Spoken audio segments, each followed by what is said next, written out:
ഇനി നോക്കാം കാർഷിക വാർത്തകൾ. കർഷകർക്കിനി നിരന്തരം പാടത്തു പോകേണ്ടതില്ല. സ്മാർട്ട് ഫോണിലൂടെ തന്നെ കൃഷിയിടം നിരീക്ഷിക്കാം.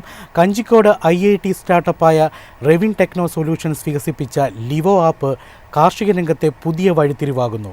മണ്ണു പരിശോധന മുതൽ വിളവെടുപ്പ് വരെ ശാസ്ത്രീയ നിർദ്ദേശങ്ങൾ നൽകുന്ന ഈ ആപ്പ് കർഷകർക്ക് കൂടുതൽ ലാഭകരമായ കൃഷിയിലേക്ക് കൈപിടിച്ചുയർത്തുമെന്നാണ് പ്രതീക്ഷ. പാടത്ത് സ്ഥിരമായി എത്താതെ തന്നെ കൃഷിയിടം നിരീക്ഷിക്കാൻ സഹായിക്കുന്ന ഡിജിറ്റൽ പ്ലാറ്റ്ഫോമായ ലിവോ ആപ്പ് എത്തുന്നത്. റെവിൻ ടെക്നോ സൊല്യൂഷൻസ് വികസിപ്പിച്ച ഈ സംവിധാനം കർഷകർക്ക് സമഗ്ര കാർഷിക സഹായം നൽകുന്നു. മണ്ണു പരിശോധനാ റിപ്പോർട്ടിന്റെ അടിസ്ഥാനത്തിൽ ഏത് വിളയാണ് അനുയോജ്യമെന്ന് നിർദ്ദേശിക്കുന്നത് മുതൽ വിളവെടുപ്പ് വരെ ആവശ്യമായ മാർഗനിർദ്ദേശങ്ങൾ ആപ്പിലൂടെ ലഭിക്കും. കാലാവസ്ഥാ മുന്നറിയിപ്പുകൾ, കീടരോഗ നിയന്ത്രണം, വളപ്രയോഗം എന്നിവയിൽ സമയബന്ധിത നിർദ്ദേശങ്ങൾ ലഭിക്കുന്നതോടെ കർഷകർക്ക് മികച്ച തീരുമാനങ്ങൾ എടുക്കാൻ സഹായിക്കും. വിളകളുടെ ഫോട്ടോ അപ്ലോഡ് ചെയ്താൽ രോഗബാധയും പോഷകക്കുറവും കണ്ടെത്തി പരിഹാരമാർഗങ്ങളും ആപ്പ് നിർദ്ദേശിക്കും. കൂടാതെ പ്രാദേശിക ഭാഷയിൽ പ്രവർത്തിക്കുന്ന വോയിസ് അസിസ്റ്റന്റിലൂടെ കർഷകർക്ക് അവരുടെ പ്രശ്നങ്ങൾ എളുപ്പത്തിൽ പങ്കുവച്ച് പരിഹാരങ്ങൾ തേടാനും സാധിക്കും. സൗജന്യ ട്രയലോടെയാണ് ലിവോ ആപ്പ് ആരംഭിച്ചിരിക്കുന്നത്. സാങ്കേതികവിദ്യയുടെ സഹായത്തോടെ കൂടുതൽ ശാസ്ത്രീയവും ലാഭകരവുമായ കൃഷിയിലേക്ക് കർഷകരെ നയിക്കുമെന്നതാണ് പ്രതീക്ഷ. News desk MyFin TV. സംസ്ഥാനത്തെ വിള ഇൻഷുറൻസ് സേവനങ്ങൾ കൂടുതൽ സുതാര്യവും കാര്യക്ഷമമാക്കുന്നതിനായി വലിയ മാറ്റം. നവീകരിച്ച എയിംസ് 2.0 പോർട്ടൽ വഴി ഇനി എല്ലാ ഇൻഷുറൻസ് സേവനങ്ങളും ലഭ്യമാകും. മാർച്ച് 15 മുതൽ പുതിയ അപേക്ഷകൾ മുഴുവൻ ഈ പോർട്ടൽ വഴിയാണ് സ്വീകരിക്കുന്നത്.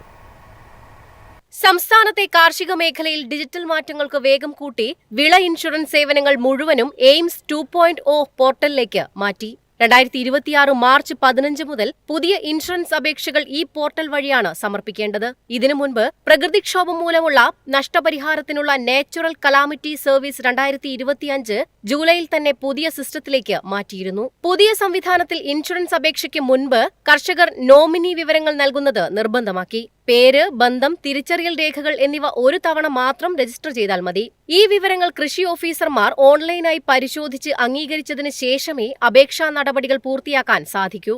അതേസമയം 2026 മാർച്ച് 14 വരെ പഴയ എയിംസ് 1.0 പോർട്ടൽ സമർപ്പിച്ച അപേക്ഷകൾ അതേ പോർട്ടലിൽ തന്നെ തുടരും. പഴയ പോളിസികളുള്ള കർഷകർക്ക് മാർച്ച് 15 ശേഷം സംഭവിക്കുന്ന വിളനാശങ്ങൾക്ക് നഷ്ടപരിഹാരം പുതിയ പോർട്ടൽ വഴിയാണ് അപേക്ഷിക്കേണ്ടത്.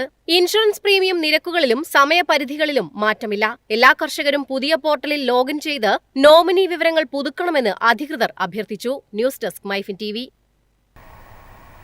ആഴക്കടൽ മത്സ്യവിഭവങ്ങളെക്കുറിച്ചുള്ള പുതിയ കണ്ടെത്തലുകൾക്ക് വഴിയൊരുക്കി central marine fisheries research institute. Arabian കടലിലെ സമുദ്രമലനിരകളും മത്സ്യവിഭവങ്ങളുടെ വൈവിധ്യവും പഠിക്കാൻ ലക്ഷ്യമിട്ടാണ് ഈ ഗവേഷണ പദ്ധതി ആരംഭിച്ചിരിക്കുന്നത്. 4.986 കോടി രൂപ ചെലവിൽ ഭൗമശാസ്ത്ര മന്ത്രാലയത്തിന്റെ സാമ്പത്തിക സഹായത്തോടെ ആരംഭിച്ച ഈ 2 വർഷത്തെ പദ്ധതി കിഴക്കൻ അറേബ്യൻ കടലിലെ സമുദ്രമലനിരകളിൽ കാണപ്പെടുന്ന സെലോപോഡുകളുടെയും വൈവിധ്യം, വിതരണം, ജീവശാസ്ത്രം, പരിസ്ഥിതി ബന്ധങ്ങൾ എന്നിവ വിശദമായി പഠിക്കുകയാണ് ലക്ഷ്യമിടുന്നത്. സ്ക്വിഡ്, കട്ടിൽ ഫിഷ്, ഒക്ടോപസ് എന്നീ ജീവികളെ കൃത്യമായി തിരിച്ചറിയാൻ ആർട്ടിഫിഷ്യൽ ഇന്റലിജൻസ് അടിസ്ഥാനത്തിലുള്ള സാങ്കേതിക സംവിധാനങ്ങളും ഈ പദ്ധതിയുടെ ഭാഗമായി വികസിപ്പിക്കും. ഡീപ് ഓഷ്യൻ മിഷന്റെ ഭാഗമായുള്ള ഈ ഗവേഷണം കൊച്ചിയിലെ CMFRI കേന്ദ്രവും മംഗളൂരു റീജിയണൽ സെന്ററും ചേർന്ന് നാഷണൽ ഇൻസ്റ്റിറ്റ്യൂട്ട് ഓഫ് ടെക്നോളജി സൂറത്ത് കല്ലിന്റെ സഹകരണത്തോടെ നടപ്പിലാക്കുന്നു. ആദ്യഘട്ട സർവേ FV സിൽവർ പോംബോന എന്ന ഗവേഷണ കപ്പലിൽ നിന്നാണ് നടത്തിയത്. സീനിയർ സയന്റിസ്റ്റ് ദിവ്യ വിശ്വംഭരനും ശാസ്ത്രജ്ഞ കവിത M ചേർന്നാണ് ഈ ദൗത്യത്തിന് നേതൃത്വം നൽകിയത്. അതേസമയം കൊല്ലം അഴീക്കൽ മത്സ്യബന്ധന തുറമുഖത്തിൽ നിന്നുള്ള മറ്റൊരു സംഘവും സമാന്തരമായി സാമ്പിളുകൾ ശേഖരിച്ചു. ഈ പഠനഫലങ്ങൾ ആഴക്കടൽ സെലോപോഡുകളുടെ വൈവിധ്യവും പരിസ്ഥിതിയുമായുള്ള ബന്ധവും മനസ്സിലാക്കാൻ സഹായിക്കുകയും സമുദ്രമലനിരകളോട് അനുബന്ധിച്ച് മത്സ്യവിഭവങ്ങളുടെ സംരക്ഷണ തന്ത്രങ്ങൾ രൂപപ്പെടുത്തുന്നതിനും സഹായകരമാകും. News desk MyFin TV. എളുപ്പത്തിൽ സമ്പാദ്യം വളർത്താം. ഇന്ന് തന്നെ മൈഫിൻ TV ആപ്പ് ഡൗൺലോഡ് ചെയ്യൂ.